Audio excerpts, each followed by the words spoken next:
Muthukulam SNM UP സ്കൂളിലെ സഹവാസ ക്യാമ്പിൽ കവിയും അധ്യാപക അവാർഡ് ജേതാവുമായ മാങ്കുളം GK നമ്പൂതിരിയും സംഘവും അവതരിപ്പിച്ച മലയാള മാധുരി ശ്രദ്ധേയമായി. സംഗീതാത്മക ശില്പശാലയാണ് മലയാള മാധുരി. മുതുകുളം SNM UP സ്കൂളിലെ സഹവാസ ക്യാമ്പിൽ കവിയും അധ്യാപക അവാർഡ് ജേതാവുമായ മാങ്കുളം GK നമ്പൂതിരിയും സംഘവും മലയാള മാധുരി എന്ന സംഗീതാത്മക ശില്പശാല അവതരിപ്പിച്ചു.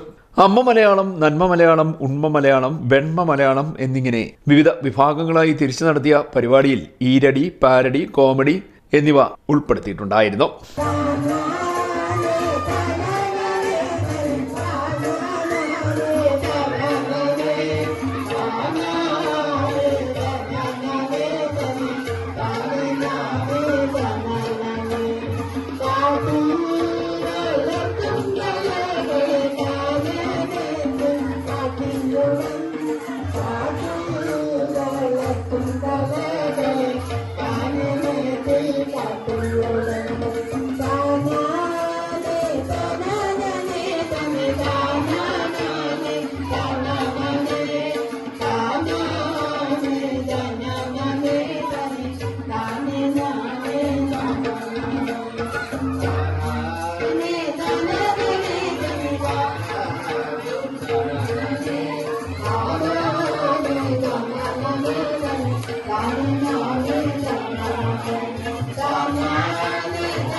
ചടങ്ങിന് ശേഷം സംഘാംഗങ്ങളായ GK നമ്പൂതിരി, ഭാര്യ ശ്രീകുമാരി, മകൻ ഹരിഗോവിന്ദ്, തബലിസ്റ്റ് മനോജ് മുതുകുളം എന്നിവരെ school headmistress PK Sreelatha, staff secretary Rajesh R, PTA president Sethulakshmi എന്നിവർ ചേർന്ന് ആദരിച്ചു. CDNet news, Kayamkulam.